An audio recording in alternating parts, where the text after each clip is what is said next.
রামনবমীতে সতর্ক রাজ্য পুলিশ, কোনো প্ররোচনায় পা না দেওয়ার পরামর্শ, উস্কানিতে কড়া ব্যবস্থার হুঁশিয়ারি, বার্তা এডিজি আইন শৃঙ্খলা জাভেদ শামীমের।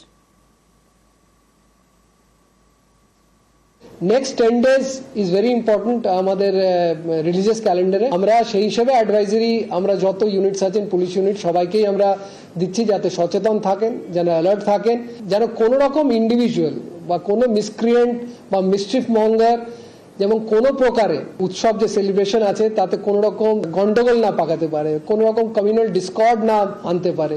খুব সচেতন অ্যাডমিনিস্ট্রেশন, পুলিশ, কিন্তু সবচেয়ে বড় রোল কিন্তু জনতার আছে। তারা যেন সচেতন থাকেন, তারা অ্যাওয়্যার থাকেন, কারণ আজকালকার সোশ্যাল মিডিয়ার দিনের জায়গায় একটা ফলস রিউমার, একটা ফলস মেসেজ, একটা ফলস আইডেন্টিটি নিয়ে কিছু পোস্ট করা, ওই বেসিসে কোনো রকম ভায়োলেন্সে ইন্ডালজ করা, দিস থেকে যেন বিরত থাকেন। যদি কারো কিছু নোটিশে আসে যেন ইমিডিয়েটলি আমাদের অ্যাডমিনিস্ট্রেশন নোটিশে আনেন, তার ব্যবস্থা আমরা ইমিডিয়েটলি করব।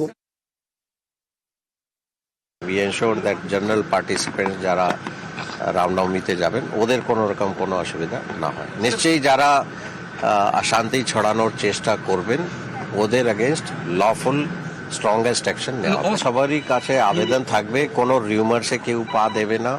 সোশ্যাল মিডিয়া বা বিভিন্ন প্ল্যাটফর্মে যা বলা হচ্ছে কতটা সত্যি আছে কতটা মিথ্যা আছে, যে নিয়ারেস্ট লোকাল পুলিশ স্টেশন আছে বা পুলিশ অফিসার যারা আছেন ওদের কাছ থেকে ভেরিফাই করে নেওয়া ভালো। We will ensure that enough security arrangements are made. যে খবরের দিকে নজর রাখবো, পুকুর ভরাটের অভিযোগে ফের উত্তেজনা। রাজারহাটে আবারও উত্তেজনা, জোর করে মাটি ফেলে পুকুর ভরাট করা হচ্ছে এমনটাই অভিযোগ। আর প্রমোটারের বিরুদ্ধে পুকুর ভরাটের অভিযোগ উঠছে। বাধা দিতে গেলে পাল্টা হুমকির অভিযোগ।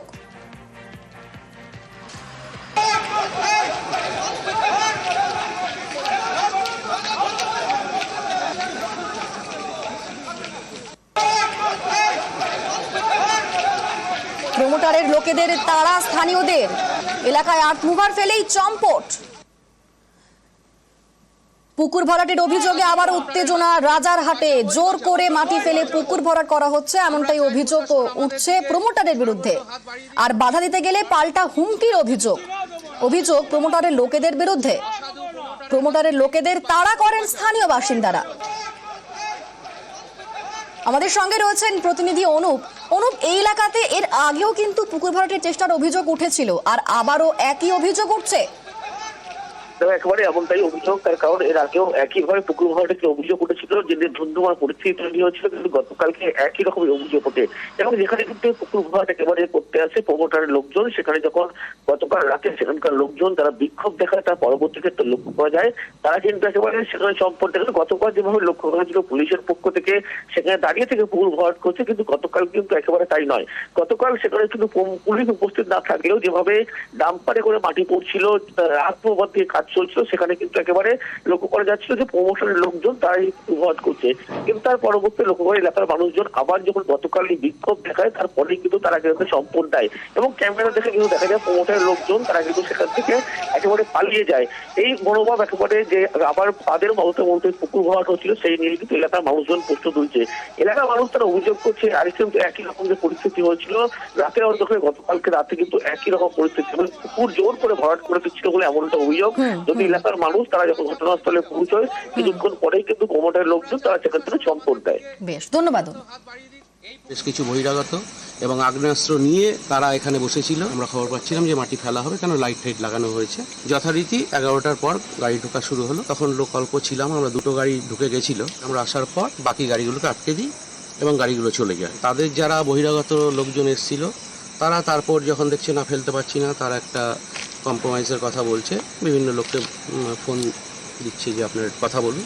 তা আমরা বললাম তো রাত্রে কোনো কথা নেই, এই ঝিল বন্ধ হবে না, যে কোনো মূল্যে আমরা এই ঝিলকে রুখবো। জীবনে হুমকি দেওয়া, ভদ্রভাবে হুমকি দেওয়া, কুতুব তালুকদার তো আজকে ইনি তো ডাইরেক্ট হুমকির সুরে কথা বলছিল। এখানে একটা বাড়ি আছে সাঁওতাল পরিবার, এরা আজকে 3-4 পুরুষ ধরে এখানে রয়েছে, মানে এদেরই বাড়িতে জোনঠোন খাটতো। তা সেই ফ্যামিলিটাকে উচ্ছেদ করার জন্য উঠে পড়ে লেগেছে। প্রথমে কারেন্ট কেটে দিয়েছে, আগে জলের লাইন পুরো করে দিল, কল উঠিয়ে দিল, এবং এর উপর বিভিন্ন রকমের থ্রেট বিভিন্ন কিছু করছে। কিন্তু এরা এতটাই অসহায়, এরা যাবে কোথায়? মালিক পক্ষও কিছু করছে না এবং এরাও করছে না। যাদবপুরের দিকে নজর রাখতে হচ্ছে। যাদবপুরের বেআইনি সমাবর্তন, অপসারিত উপাচার্যকে চিঠি রাজভবনের, আচার্যের অনুমোদন ছাড়াই সমাবর্তনের অভিযোগ, সমাবর্তনের খরচের টাকা ফেরত দিতে নির্দেশ। ভাস্কর গুপ্তকে টাকা ফেরত চেয়ে চিঠি দিল রাজভবন। মেয়াদ শেষের আগে গতকালই উপাচার্য বদল।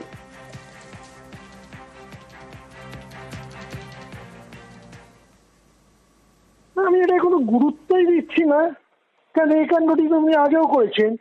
সরকারকে আমি জানিয়েছি, আমার মনে হয় সেটাই আমার করণীয়।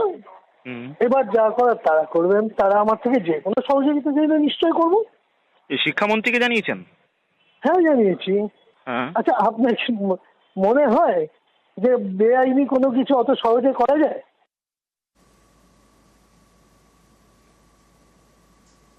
ছাব্বিশের ভোটে মেরুকরণের রাজনীতি, হিন্দু ভোটের শান দিয়েই ক্যাম্পেইন বিজেপির। বিজেপিকে পাল্টা তোপ তৃণমূলের। হিন্দুদের দলে টানার চেষ্টা অনধিকার চর্চা বলেই তোপ, বিজেপিকে তোপ তৃণমূলের। কেউ সেফ না। যদি সত্যিকারের হিন্দু হন, শপথ নিন, নো ভোট টু মমতা। আমি বিজেপিকে ভোট দিতে বলবো, আপনার পছন্দ না হয় আপনি আর দেবেন না, কিন্তু মমতা ব্যানার্জিকে ভোট দেওয়া যাবে না। যদি প্রকৃত হিন্দু হন, ঐক্যবদ্ধ হন, no vote to Mamata. Only one slogan. হিন্দুদের উপর ওদের কি বিশেষ অধিকার? আজকে হিন্দু ধর্ম কি প্রবর্তন করেছে বিজেপি? হিন্দু ধর্মের লোকজন জানে কিভাবে ধর্ম আচরণ করতে হয়। এর জন্য শুভেন্দু অধিকারী, সুকান্ত মজুমদারদের কাছ থেকে জ্ঞান নিতে হবে না। সাধারণ মানুষের সমর্থন না পেয়ে দিশেহারা হয়ে গিয়ে শুধু এখন ধর্ম ধর্ম ধর্ম করে জলটা ঘোলা করার চেষ্টা করছে। দেউচা পাচামি প্রকল্পে আরো 5 জন জমিদাতাকে চাকরি, গ্রুপ ডি পদে চাকরি 5 জন জমিদাতাকে। বীরভূম জেলা প্রশাসন ভবনে নিয়োগপত্র তুলে দেন জেলা শাসক। এখনো পর্যন্ত 1500 জমিদাতাকে চাকরি দেওয়া হয়েছে। জমি দিয়ে সেই জন্য চাকরি জমি চাঁদা মজা চাঁদাদের জমি দেবে। জমিটা শিল্প করার জন্য চাইছে, সেই জন্য দাম পালার জন্য। হ্যাঁ, শিল্প হোক, চাকরি হোক, অনেক খুশি আজকে আমি চাকরি পেলাম ডি গ্রুপে।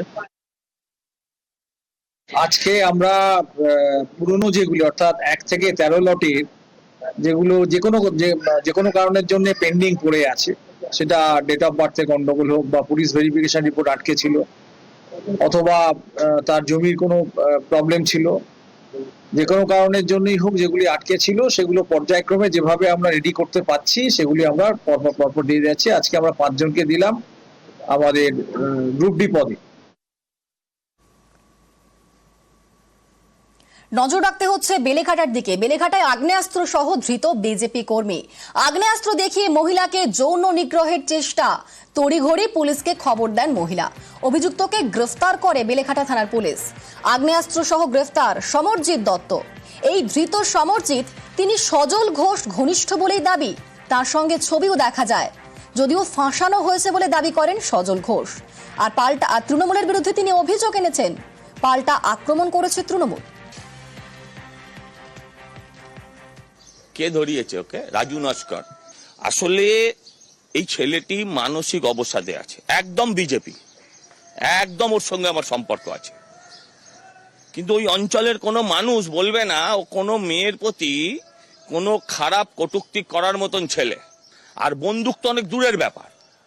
ওখানে যদি বন্দুক নিয়ে ঘোরার মতন ছেলে থাকতো, তাহলে রাজু নস্করের 100 কোটি টাকার প্রপার্টি হতো না।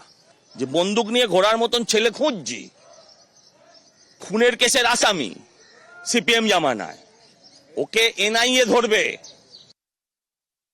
ওই অঞ্চলে সজল ঘোষ তো কুখ্যাত মাস্তান, এটা তো কেউ অস্বীকার করবে না। বোমা বন্দুকের রাজনীতি ওই অঞ্চলে তো করে, তাদের সর্দার হচ্ছে সজল ঘোষ। সুতরাং সজল ঘোষ ঘনিষ্ঠর কাছে বন্দুক পাওয়া যাবে, রিভলভার পাওয়া যাবে, এতে আশ্চর্যের কি আছে?